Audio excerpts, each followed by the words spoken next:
हमें हमेशा दूसरों की मदद करनी चाहिए। आपकी एक छोटी सी मदद से किसी की जिंदगी बदल सकती है।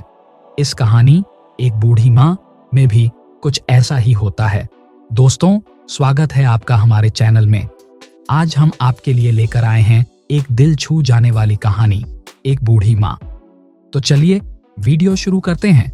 और हाँ, अगर अभी तक आपने हमारे चैनल को सब्सक्राइब नहीं किया है तो सब्सक्राइब जरूर कर लीजिएगा। उनकी पत्नी ने कहा, वापस आते हुए सेब ले आना। जब वह ऑफिस की दिशा में रवाना हो रहे थे तो फ्लाईओवर से पहले सड़क किनारे बैठी एक महिला दिखी जो सेब बेच रही थी। उन्होंने अपना स्कूटर रोका और पूछा, क्या भाव है माता जी? महिला ने उत्तर दिया, 40 रुपये किलो। इस पर पांडे जी मोल भाव पर अड़ गए। वह कहने लगे, 30 रुपये प्रति किलो। माता जी ने कहा, 35 रुपये प्रति किलो। पांडे जी बोले, 30 रुपये से 1 रुपया ज्यादा नहीं दूंगा। माता जी ने विनती करते हुए कहा, बेटा ऐसा मत करो, 35 रुपये किलो ले लो ना। लेकिन पांडे जी अपने स्कूटर की रफ्तार बढ़ाते हुए वहां से निकल गए और सीधे ऑफिस पहुंच गए। शाम को जब वह वापस लौट रहे थे तो एक बड़े फल भंडार में चले गए। वहां फिक्स्ड रेट का बोर्ड लगा हुआ था। जब उन्होंने सेब का भाव देखा 50 रुपये किलो तो उन्हें थोड़ा आश्चर्य हुआ, क्योंकि सड़क किनारे वही सेब 40 रुपये किलो मिल रहे थे। उन्हें यह अजीब लगा। उन्होंने दुकानदार से कहा, भाई साहब 40 रुपये किलो में दे दो ना। फल भंडार के मालिक ने हंसते हुए जवाब दिया, भाई साहब यहाँ सब फिक्स्ड रेट पर मिलता है, मोल भाव नहीं कर सकते। पांडे जी शर्मिंदा हो गए और वहां से निकल गए। उन्हें फ्लाईओवर के नीचे बैठी वही महिला याद आई। शायद वह अब भी वहीं हो। उन्होंने स्कूटर तेजी से दौड़ाया। जब वह वहां पहुंचे तो महिला ने उन्हें पहचान लिया और मुस्कुराकर बोली, 35 रुपये किलो, बस मोल भाव मत करना। पांडे जी मुस्कुराए और बोले, कोई बात नहीं माता जी, आप 2 किलो सेब पैक कर दीजिए और इसके लिए मैं आपको 100 रुपये दूंगा। महिला ने कहा, मेरे पास खुले पैसे नहीं हैं। पांडे जी बोले, खुले की जरूरत नहीं है, आप 100 रुपये रख लीजिए और मुझे 2 किलो सेब दे दीजिए। महिला की आंखों में खुशी थी। उन्होंने कहा, आपका बहुत बहुत धन्यवाद। पांडे जी ने कहा, मैं अभी अभी एक बड़ी दुकान से देख कर आया हूँ, वहां भी सेब 50 रुपये किलो थे, तो वहां से लेने से अच्छा है कि मैं आपसे ही ले लूं। माता जी की आंखों में आंसू आ गए।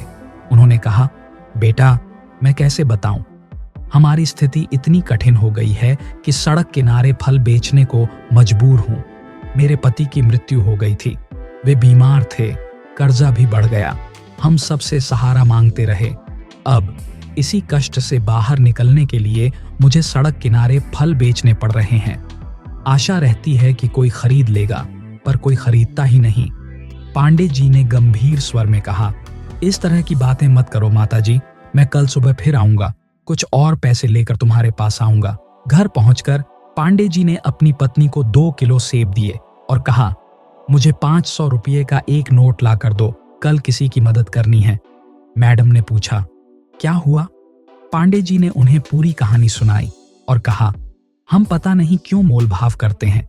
सड़क किनारे जो सामान बेचते हैं उन लोगों से जो अपनी मेहनत से जी रहे हैं और लाचार होते हैं। लाचार होने के बावजूद वे अपनी ईमानदारी बनाए रखते हैं और हम फिर भी उनसे मोल भाव कर रहे होते हैं, जबकि बड़े बड़े शोरूम में जाकर बिना कुछ कहे पूरा पैसा दे आते हैं।